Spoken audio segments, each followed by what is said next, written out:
Good morning बच्चों। अभी जो प्रश्न आप पढ़ने जा रहे हैं यह एक्सरसाइज 3.3 का 8 नंबर प्रश्न है। कह रहा है का दो आकृतियां दी गई है, दोनों समानांतर चतुर्भुज की आकृति है।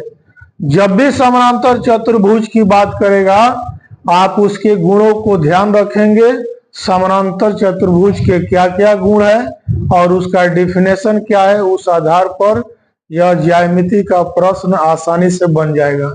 जैसे देखेंगे इसमें कह रहा है का SGUN समानांतर चतुर्भुज है और SRUN भी एक समानांतर चतुर्भुज है। इस चतुर्भुज में विकर्णों को नहीं दिखाया गया है, लेकिन दूसरी आकृति में विकर्णों को भी दिखाया गया है।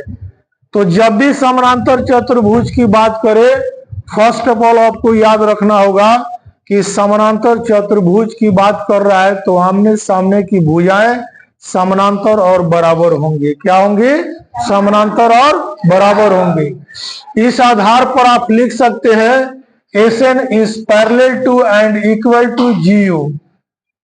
SN is parallel to and equal to GU।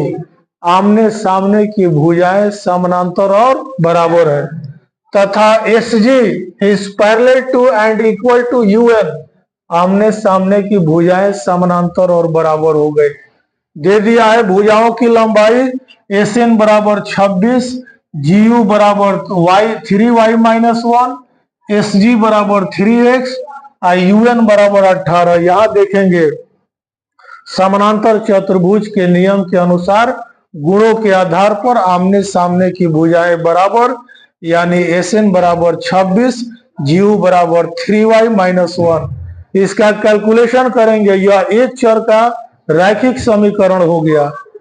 चर वाले पद को छाट देंगे, अचर वालों की एक तरफ लाएंगे, 26 में 1 जुटेगा 27 हो जाएगा, 3y बच जाएगा, 3 से भाग करेंगे 9 होगा, अर्थात y बराबर 9 इसका रिजल्ट आ गया। ये y का मान आ गया। आंसर कितना आया? 9। इसी तरह से x का भी मान निकालेंगे।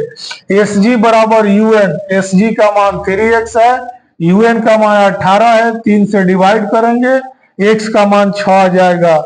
इस प्रकार अज्ञात राशियों को आप आसानी से ज्ञात कर सकते हैं। तथा यहाँ विकर्णों की लंबाई दिया है, तो समानांतर चतुर्भुज में आप जानते हैं कि प्रत्येक विकर्ण एक दूसरे को समद्विभाजित करते हैं, 2 बराबर भागों में बांटते हैं। इस नियम के आधार पर समानांतर चतुर्भुज की जो दूसरी आकृति दिखाई दे रही है, इसमें अज्ञात राशियों को आप आसानी से निकाल सकते हैं। अगर यह सवाल समझे तो कृपया चैनल को लाइक करें और दूसरा सवाल हल करके कमेंट सेक्शन में उसका जवाब दें। धन्यवाद। तो इसका यह काम आप अपने घर से करके लाएंगे, होमवर्क के रूप में रहेगा, और जब होमवर्क आप करके लाएंगे तो आसानी से चेक किया जा सकता है। अगर कोई समस्या होगी तो फिर आपको बताया जाएगा। धन्यवाद।